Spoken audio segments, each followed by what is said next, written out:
हम लोगों ने एक फैसला किया है कि हम इस बार मेयर के चुनाव में आम आदमी पार्टी का उम्मीदवार खड़ा नहीं करेंगे। हम किसी भी पार्षद को, विधायक को खरीदने में, बेचने में विश्वास नहीं रखते। आम आदमी पार्टी ने मेयर के चुनाव को लेकर बड़ा ऐलान किया है। दरअसल पार्टी ने कहा है कि वो इस बार मेयर के चुनाव में मैदान में नहीं उतरेगी। इस सिलसिले में आम आदमी पार्टी के प्रदेश अध्यक्ष सौरभ भारद्वाज ने कहा कि 2022 में हमें नंबर्स मिले थे, लेकिन अब हमारे पास नंबर्स नहीं हैं और इसलिए हम चुनाव नहीं लड़ेंगे। सुनिए आगे उन्होंने और क्या कहा। अब जो स्टैंडिंग कमेटी और मेयर के चुनाव में हुआ वो हम सब ने देखा कि डेस्परेशन के ये हालात थे कि आज जो मुख्यमंत्री बन गई हैं रेखा गुप्ता, वो माइक तोड़ रही थी, नारे लगाए जा रहे थे, अटैक किया गया मेयर के ऊपर और सब कुछ देखा गया। और बाद में सुप्रीम कोर्ट तक ने कहा कि आप जबरदस्ती अपने ऑल्डरमैन के वोट नहीं डलवा सकते और भारतीय जनता पार्टी सबके सामने एक्सपोज हुई। और उसके बाद से हम लगातार देख रहे हैं आम आदमी पार्टी के पार्षदों को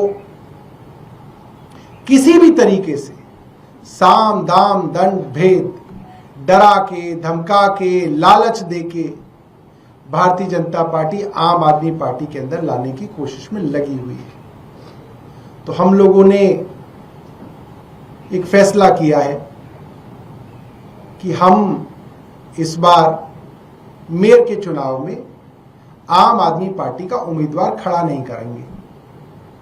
भारतीय जनता पार्टी अपना मेयर बना ले, भारतीय जनता पार्टी अपनी स्टैंडिंग कमेटी बनाए और दिल्ली को बिना किसी बहाने बनाए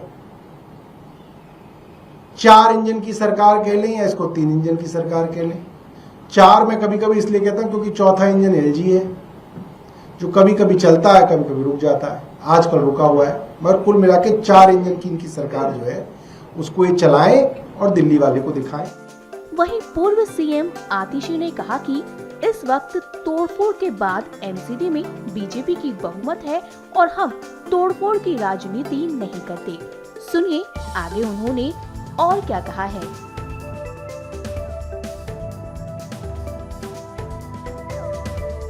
भारतीय जनता पार्टी देश भर में जहां जहां चुनाव हारती है वहां वहां पर साम दाम दंड भेद, चाहे डराकर, धमकाकर या लालच के माध्यम से पिछले दरवाजे से सरकार बनाने की कोशिश करती है। हमने देश भर में देखा कि ऑपरेशन लोटस के माध्यम से, चाहे गोवा हो गया, चाहे कर्नाटका हो गया, मध्य प्रदेश, अरुणाचल प्रदेश, महाराष्ट्र, दूसरी पार्टियों को तोड़कर भारतीय जनता पार्टी सरकार बनाती है। दिल्ली में भी एमसीडी में करारी हार को देखते हुए भारतीय जनता पार्टी पार्लियामेंट में एक एक्ट लेके आ गई एमसीडी को रीयूनिफाई करने के लिए। और इस रीयूनिफिकेशन में मात्र एक बदलाव हुआ कि 272 से 250 वार्ड हो गए और कोई बदलाव नहीं हुआ।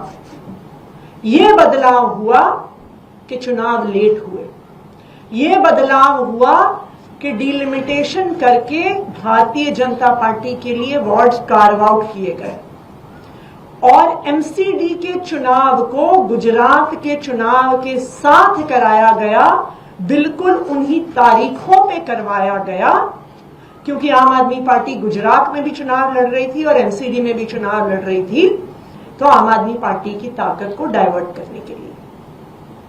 लेकिन फिर भी आम आदमी पार्टी एमसीडी में मेजॉरिटी लेकर आई। भारतीय जनता पार्टी ने हर संभव कोशिश कर ली, गलत तरीके से मेयर का चुनाव करवाना, गलत तरीके से एल्डरमैन से वोट पड़वाना, लेकिन उनकी कोई भी कोशिश सफल नहीं हुई। फिर भी भारतीय जनता पार्टी लगातार पिछले 2.5 सालों से एक के बाद एक आम आदमी पार्टी के पार्षदों पर दबाव बनाकर, उनको डराकर, उनको धमकाकर भारतीय जनता पार्टी में तोड़कर लेकर गई है। आम आदमी पार्टी इस तरह की राजनीति नहीं करती है। हम दिल्ली की जनता का, जनादेश का सम्मान करते हैं और हम जब जिन लोगों ने हमें जिताकर भेजा है उनका सम्मान करते हैं। हम किसी भी पार्षद को, विधायक को खरीदने में, बेचने में विश्वास नहीं रखते। आज तोड़ फोड़ करने के बाद भारतीय जनता पार्टी अब एमसीडी के हाउस में मेजॉरिटी में है। इसलिए आम आदमी पार्टी मेयर का चुनाव नहीं लड़ेगी, क्योंकि मेयर का चुनाव लड़ने के लिए और जीतने के लिए हमारे पास भी पार्षद तोड़ने, खरीदने, बेचने के अलावा कोई रास्ता नहीं है और हम इस तरह की राजनीति नहीं करते।